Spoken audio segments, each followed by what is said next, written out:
Do good, Maverico here. Welcome to podcast episode number 153. The Dystopian 2030 agenda. Escape the Matrix ASAP. When it comes to the 2030 agenda, a lot of the things they look really good on first glance.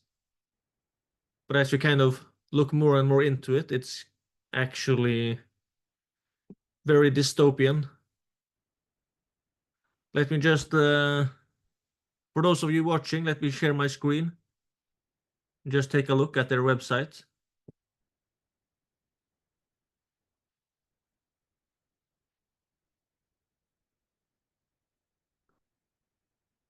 sds.un.org.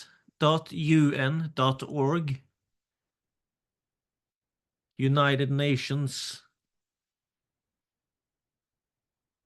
Transforming our world. The 2030 Agenda for Sustainable Development. Sustainable development. So a lot of these things are focused around the whole man-made global warming or global climate change scam. It has never been proven. A lot of people take it for granted that man-made or human-made global climate change is a scientifically proven fact without a doubt. That's just not the case. It has never been scientifically proven. It's a hypothesis. And a lot of people are treating this hypothesis like it is somehow one of the biggest, most important, pressing challenges for the entire population on Earth. It is blown out of proportions like crazy. So that in and of itself is a red flag. They have 17 sustainable development goals. Goal 1, end poverty in all its forms everywhere. Goal 2, end hunger, achieve food security, and improve nutrition and promote sustainable agriculture. Goal 3, ensure healthy lives and promote well-being for all at all ages. Goal 4, ensure inclusive and equitable quality education and promote lifelong learning opportunities for all. Goal 5, achieve gender equality and empower all women and girls. Goal 6, ensure availability and sustainable management of water and sanitation for all. Goal 7, ensure access to affordable, reliable, sustainable, and modern energy for all. Goal 8, promote sustained, inclusive, and sustainable economic growth, full and productive employment, and decent work for all. Goal 9, build resilient infrastructure, promote inclusive and sustainable industrialization, and foster innovation. Goal 10, reduce inequality within and among countries. Goal 11, make cities and human settlements inclusive, safe, resilient, and sustainable. Goal 12, ensure sustainable consumption and production patterns. Goal 13, take urgent action to combat climate change and its impacts. Goal 14, conserve and sustainably use the oceans, seas, and marine resources for sustainable development. Goal 15, protect, restore, and promote sustainable use of terrestrial ecosystems, sustainably manage forests, combat desertification, and halt and reverse land degradation, and halt biodiversity loss. Goal 16, promote peaceful and inclusive societies for sustainable development, provide access to justice for all, and build effective, accountable, and inclusive institutions at all levels. Goal 17, strengthen the means of implementation and revitalize the global partnership for sustainable development. The global partnership for sustainable development. A lot of these things sounds absolutely fantastic at the surface level. Like many of these things are just amazing. But to me, the whole thing is really scary. You know, that last phrase I mentioned, like the global partnership for sustainable development. Global, so it's like a form of globalism. Now, a lot of countries partnering together on something. Does that have to be bad? No, it doesn't necessarily have to be bad, but to me, the whole thing kind of sounds like some kind of excuse to gain incredible control of people. Like, this is the problems we need to solve. It's like problem, reaction, solution that David Icke talks about. So this is the problems they're working to solve, but we have to cooperate globally. Yeah, if they're cooperating globally, who are controlling this thing? Seems to me like United Nations might be behind it, but who knows what people are actually behind.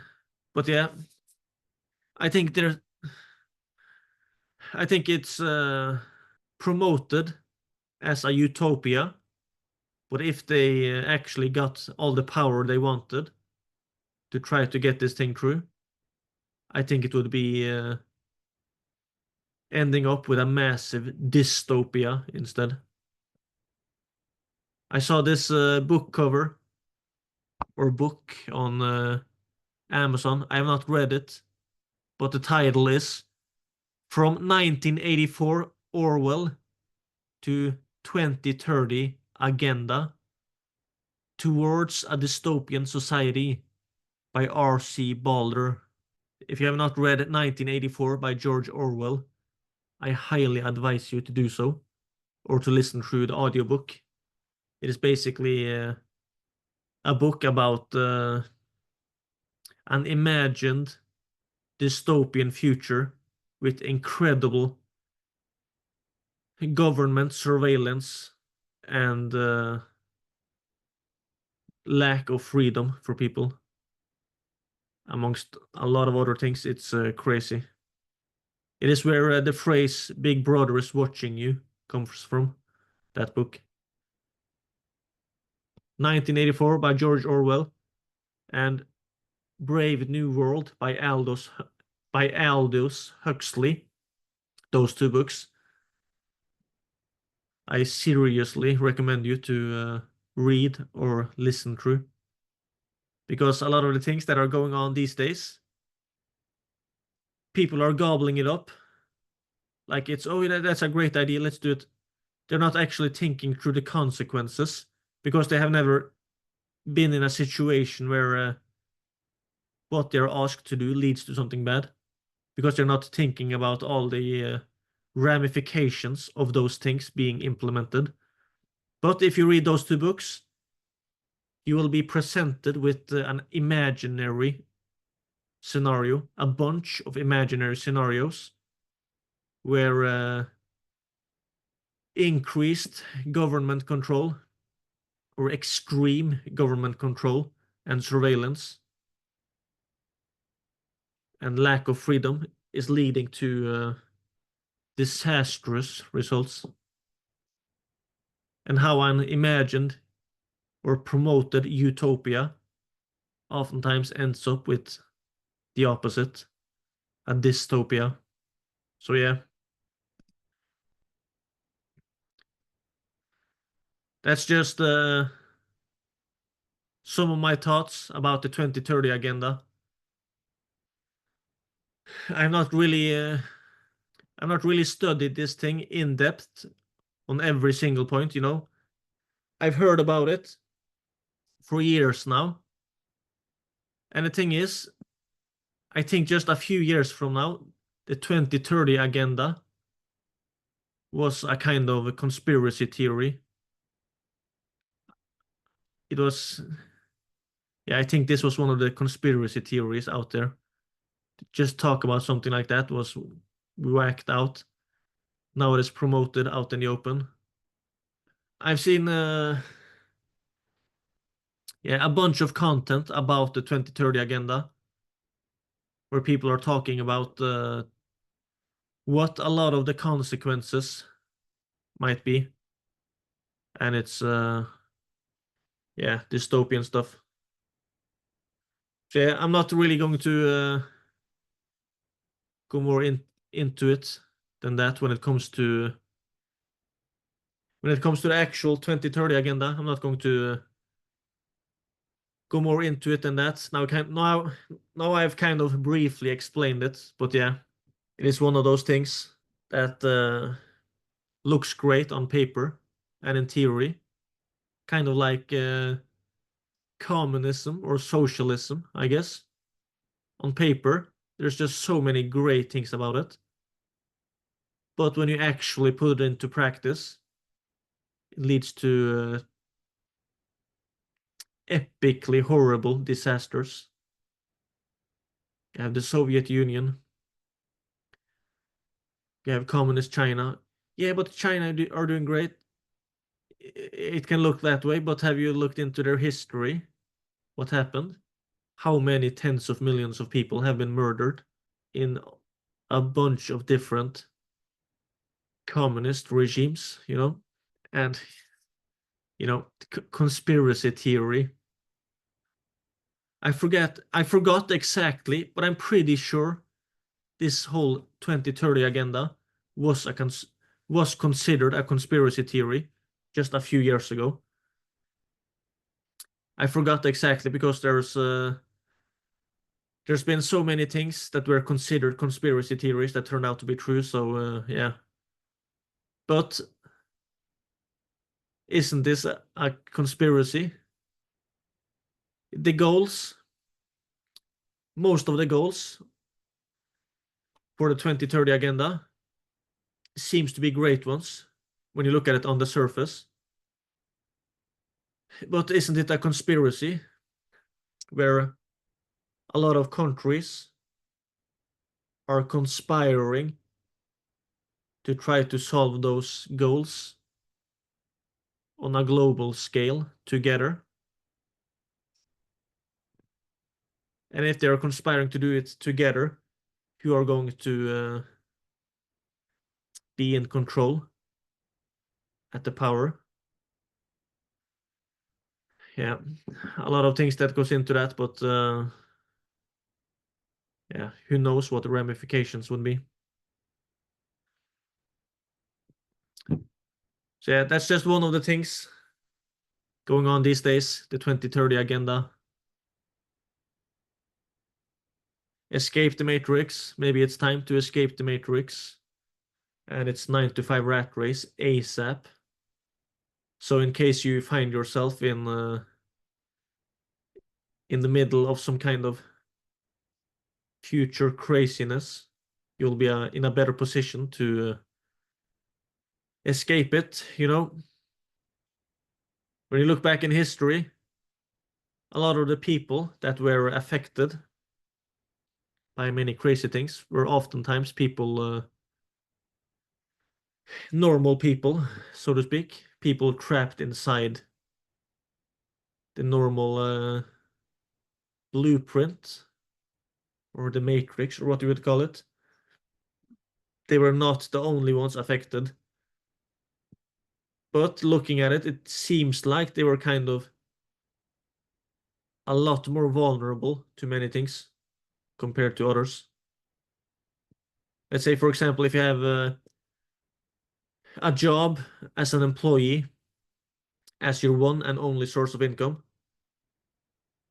and you're kind of trapped inside it because maybe you have a bunch of loans, debts that you have to pay off, so you're kind of locked into that job in a geographic locations, in a geographic location. If something crazy happens, what are you going to do? It's a lot harder to drop everything you are doing and escape to another place compared to if you have time, income, and location independence. So yeah. Anyway, that's just some things to maybe keep in mind.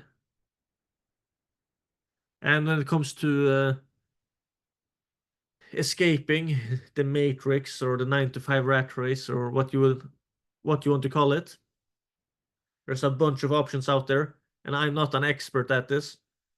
I'm basically in the process of doing it myself at the time of this recording. But one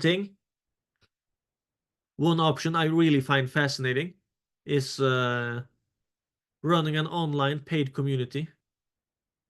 I'm in the process of interviewing 30 real life success stories of people that are building of people that have built and are running a paid community that is making at least $10,000 in profit per month.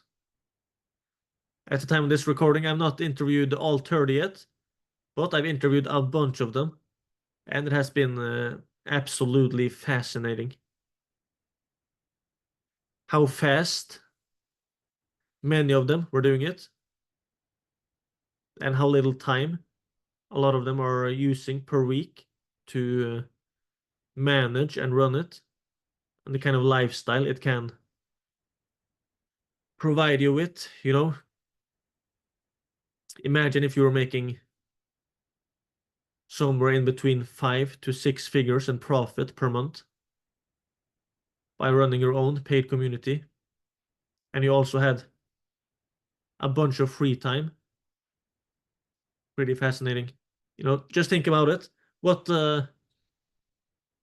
kind of options would it open up for if you had time, income, and location independence? A lot of online businesses these days could literally be run from the rainforest if you just have access to the internet and electricity. You can almost work from, yeah, almost anywhere. So that's that's fascinating. But if you want to learn from those real life success stories and also connect with a bunch of people that are in the process of building their own paid community, go to communitycashcows.com. All right, take care and God bless.